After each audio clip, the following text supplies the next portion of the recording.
All right, so the real consequences of type 2 diabetes, blood sugar dysregulation, excess body fat. Really, and today we're going to talk about 17 reasons as to why we want to get your blood sugar, body fat, and insulin sensitivity to optimal range and not just strive for avoiding type 2 diabetes. That as long as you're just pre-diabetic, you're good to go. As long as your blood sugar is only, slightly elevated, or even, let's say it's even average, that is average as compared to the typical American, the typical European in today's age, that, oh, you're good. You're in the average range, right? And I want you to avoid average health like the plague. Right now, everyone is moving in a direction that you really don't want to go to. Everyone, the mental health and brain health problems, neurodegenerative diseases are going up, hormonal imbalances, and hormones, brain health create mental health ultimately, but even just hormonal imbalances, low testosterone, real significant thyroid problems that are influencing people's lives, everything from their cognitive function to their mental health, to their well-being, to their excitement for life, to even their ability to be motivated, to be stress resilient, to learn, adapt.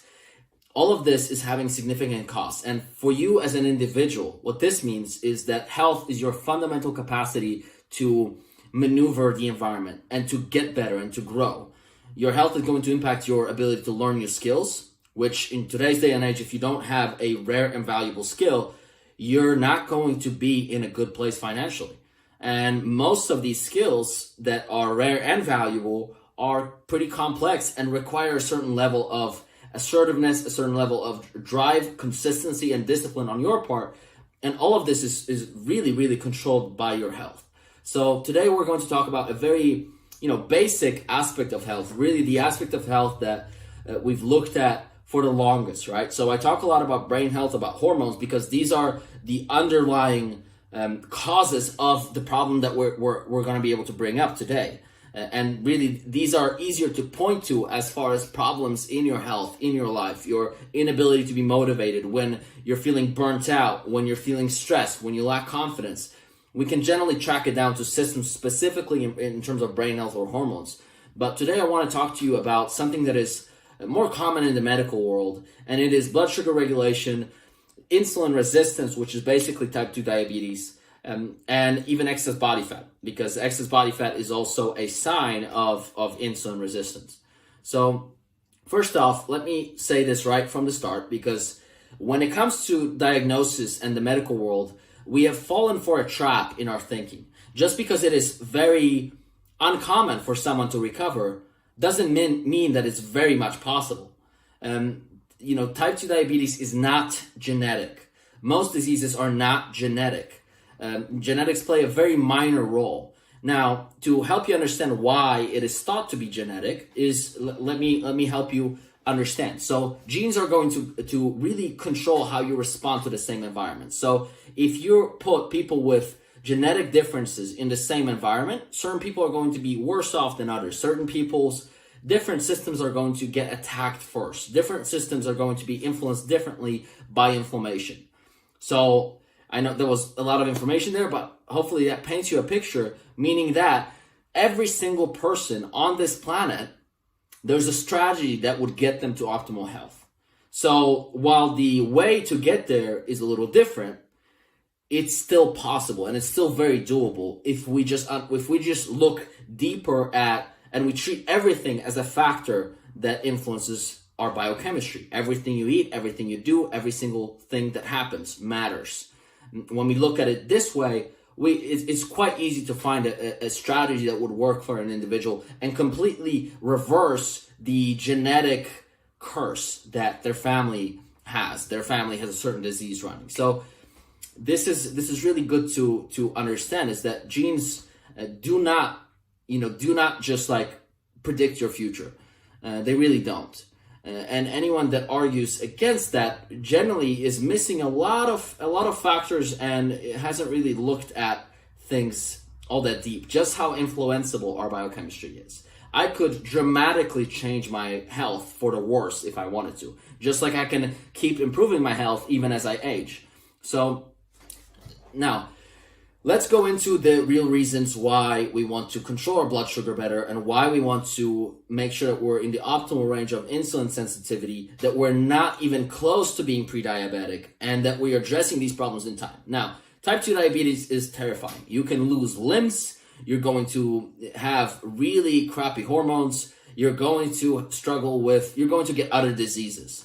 Because it's a systemic dysfunction, meaning your entire energy metabolism is going in the wrong direction. You can lose your eyesight, you can lose, and really lose organs and limbs because of type 2 diabetes. So this is very, very real disease. However, what I would like to focus on today is going to be looking at this and understanding why focusing on these consequences and using them as motivation is problematic.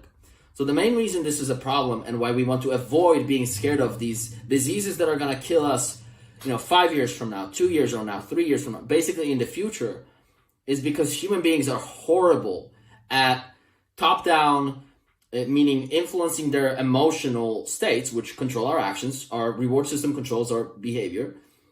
If there's a danger in the future, we're going to dismiss it. So behaviorally, this is not a good strategy for changing behavior in people. The better strategy is showing the immediate consequences. And a lot of times, people, I'll ask them, what are the consequences that you've experienced so far from this health problem or this health problem or this? And they'll say, nothing so far. And that's not true. They have experiences. It's just that their awareness and attention is not trained to know what causes what, right? Let's say someone has type 2 diabetes or is pre-diabetic, and on top of that, their sleep sucks, their mental health is horrible, their energy levels are completely low, and let's say they have severe anxiety, they have a low performance at work. However, they don't know what they're capable of, right? So there's no way to judge for an individual. However, this is why we have science. So today I'm going to share with you, and I'm going to try to get through them as quickly as possible. What does that experience feel like? What does it look like? How is it affecting you, even when you don't realize that it is affecting you? Because when we can paint a picture of what is it costing you now, what is the science saying that is prohibiting you from achieving? How is it going to change your future? How is it impacting your life right now? Then you're going to be able to connect the dots, and that's going to inspire you, motivate you, and drive you forward towards change, towards actually finding out a more comprehensive look at your health, at your life, at your performance, to understand that these problems are not disconnected from each other. So many people to this day think that their health doesn't have an impact on their performance. And this is why we have science. Because if you rely on your personal experience, the only way your brain and evolution will learn is if you're dead. Meaning that the thing you decided to do this and you die, so your genes are no longer part of the gene pool. That's very slow change, and it's not going to help you individually. So we don't want to rely on personal experience. We want to rely on experience from other people, other experts. I'm getting expert help on multiple aspects of my life, and so should you. So when it comes to health, let's go into blood sugar regulation, insulin resistance. Now I've given you a lot of background. So number one area in which your blood sugar control is going to affect you is going to be your mental health, believe it or not. So insulin resistance, and I actually think this is the most important one. Insulin resistance is going to cause metabolic dysfunctions and pathologies. And as soon as something affects your metabolism, it affects the metabolism in your brain. It's going to affect different processes. It's going to affect so much of your biochemistry, which is going to lead to poor emotional regulation. If you have poor blood sugar regulation, you're going to have anxiety, and your mood swings are going to be huge. So even looking at, for example, bipolar, we can see that they often have worse brain health biomarkers. They have worse hormonal biomarkers. So this diagnosis of like just putting a label on someone, it is helpful in the beginning. However, it is not a permanent problem. And emotional regulation is something that is very fixable. It's very fixable. So, and one of the biggest drivers of your stability and whether you're, how you're operating on the positive to negative emotion range is going to be your blood sugar regulation. And another thing is that indirectly happens. The same foods that lead to poor blood sugar regulation also make you hyper responsive and make rewards a huge priority for you, meaning that you become less dopamine sensitive, and the way in which you make decisions and the way you place value on different actions now is primarily regulated by stimulation first, and then our attention follows, or our values adopt. Instead of having having forethought and thinking through this, and then placing rewards on certain things, which this is ultimately going to allow you to postpone immediate gratification. So there's a lot of consequences down the line, how moving in this direction of insulin resistance is going to affect your thinking and your behavior in the long term. Now, that's just one. Next one, lower energy, hormonal health, and chronic fatigue. So number one sign really of insulin resistance is going to be fatigue. And number one prohibitor of, and so we covered how it's going to affect focus. Number one prohibitor of performance in business, or in performance as a parent, in your ability to just live your life and do well and be able to help as much as you want and be able to take care of your responsibilities, is going to come down to two factors. It's going to be your energy and your focus. Are you able to direct your attention?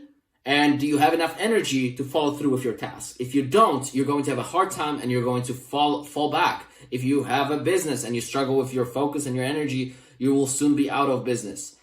So if you are a parent and you struggle with your energy and your focus, you're going to have to lower your standards on how much you're doing for your children and how much you're taking into account.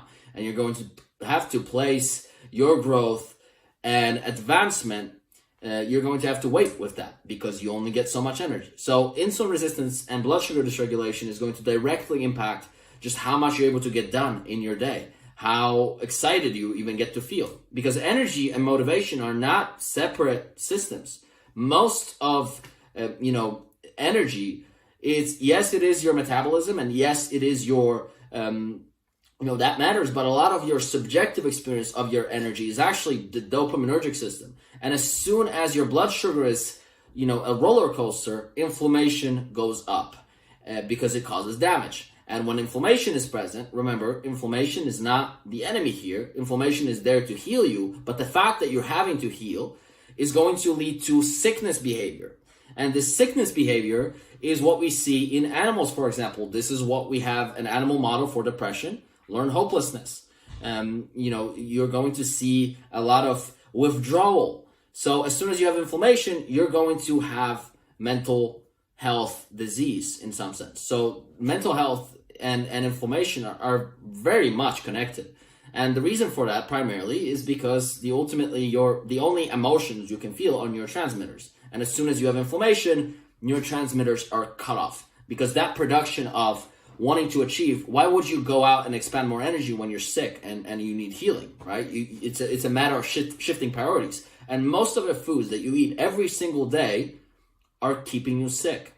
So you definitely want to know and be sure that you're not making yourself sick in your everyday choices, because your default mode is going to create everything. It's going to create the results in your health, in your business, and in your relationships. It's the default mode that matters, not what you do occasionally. It's not about the holidays.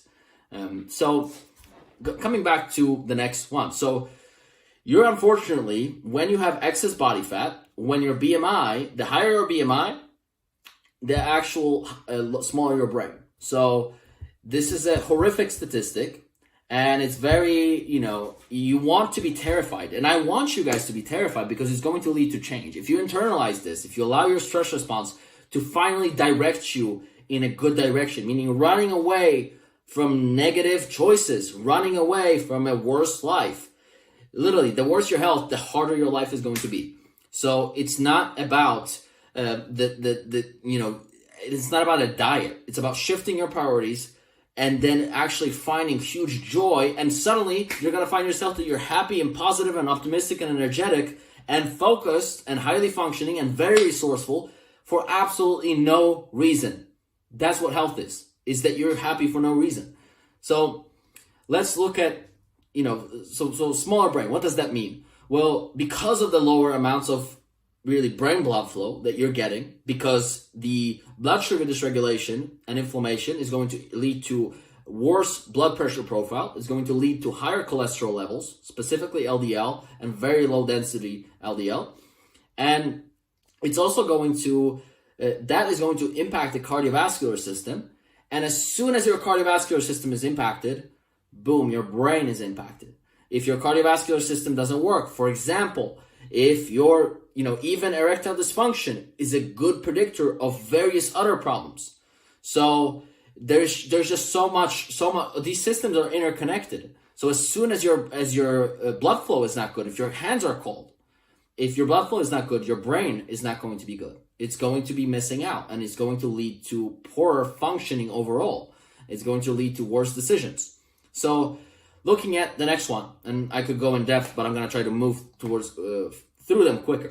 So, and this is really 18 different things, but looking at lower stress resilience, right? So as soon as you have lower capacity to have constant, proper energy management, you're going to become dysfunctional. The biggest effect that ingesting something that is going to get your blood sugar really high up you're going to notice in the following hours, you're going to be anxious for no reason. And that's because your body is having to produce adrenaline and treat it as an emergency to get your blood sugar under control again, to not cause further damage. So it's definitely not something you want to be doing on a consistent basis. That's going to impact, you do that once in a day. And let's say if I do it once, I'm going to feel like crap. I'm going to learn, and then I'm going to go back. I'm going to remember how good I typically feel.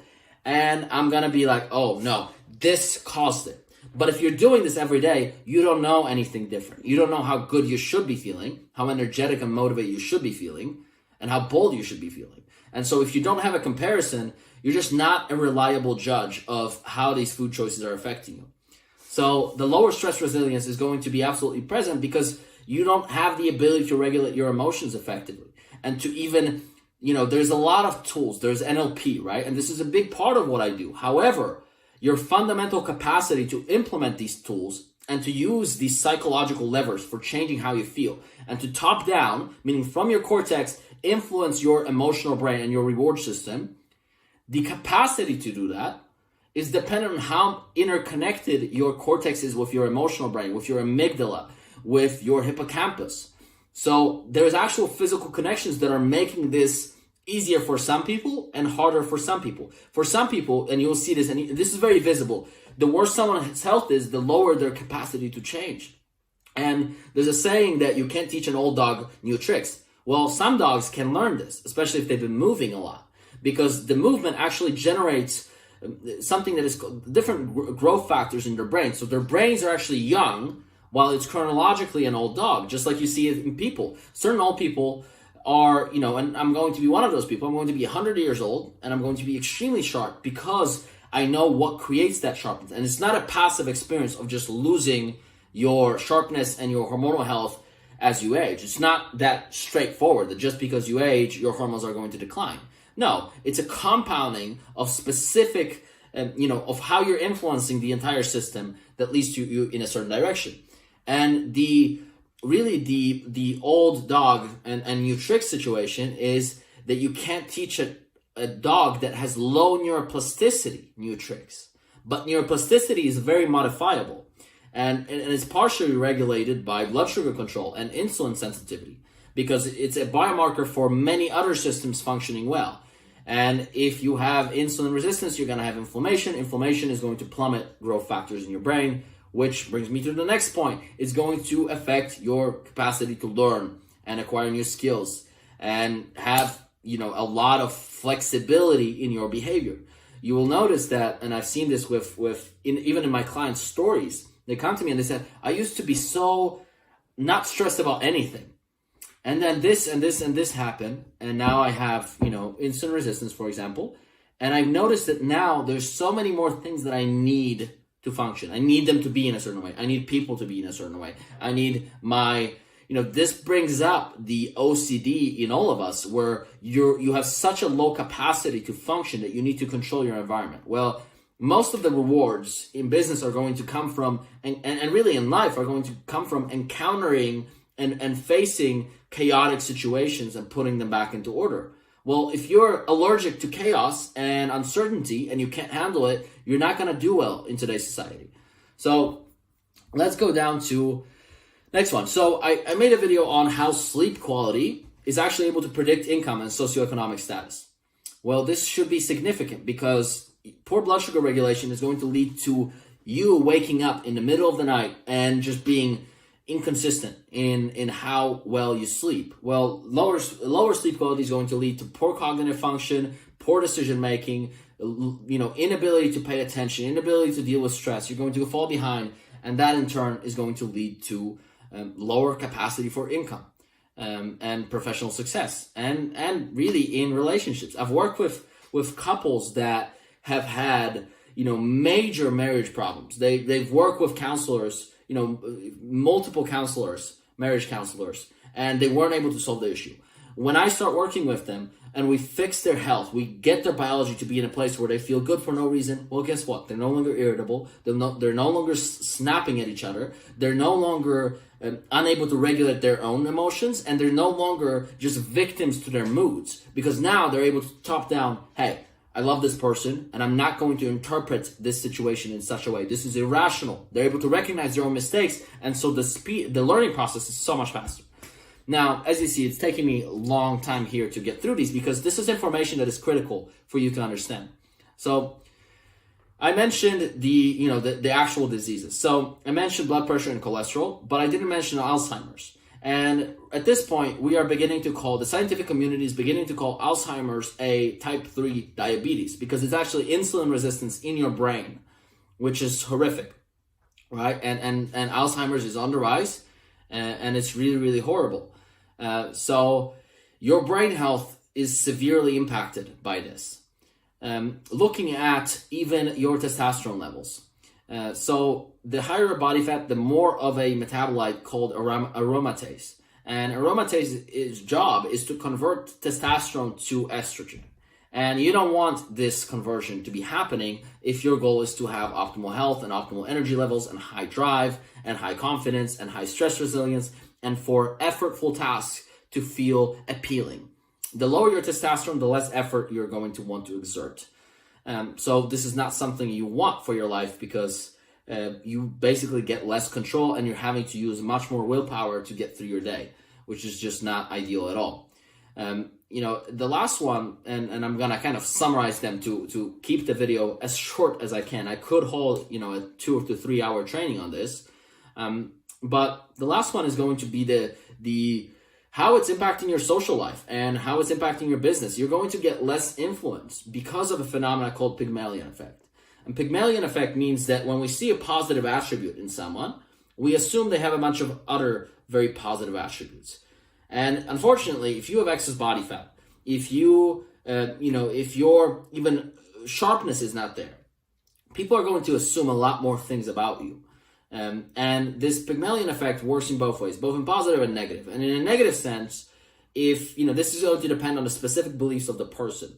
But for some people, for me, I have a sophisticated understanding of, health problems. So I don't dismiss anyone just because of their health problems, because I understand that most people are not the creators of their health. Oftentimes we are victims to the behaviors we picked up in our childhood from our parents, from, random influences. So it is a little bit of random. So just like I don't necessarily admire a lottery winner, I don't judge someone that didn't win the lottery, right? So because I know there's several influences, unless I know that someone really did their job and really took charge and took responsibility and made a decision even to get help, or to learn and get better, right? And develop a more sophisticated view of health and how to acquire it.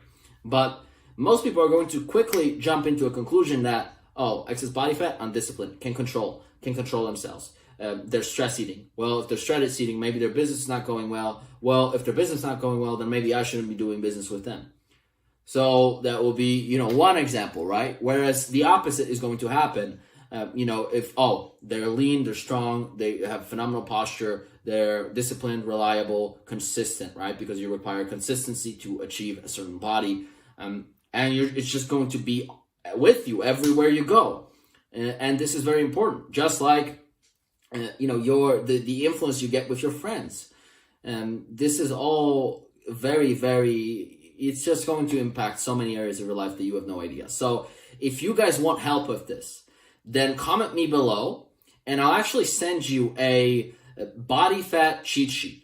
Really, how do we get you insulin sensitive again? How do we get you to be able to control your blood sugar better? If you're experiencing some of these symptoms, comment me, and I'll be able to give you the resources that you need to get you to that next level, and to really give you the capacity to change again, and to give you a ultimate tool to influence your body and your health in any direction that you want. So whether it is other problems or it is specifically body fat and blood sugar regulation and insulin resistance, comment me below and I'll send you the body fat cheat sheet. And I know that you're going to love it. So hope you, if you watch this live, comment #live. If you are watching the replay, comment #replay, and make sure that you comment below, share your thoughts with me. If you have any questions, comment them as well. And I look forward to being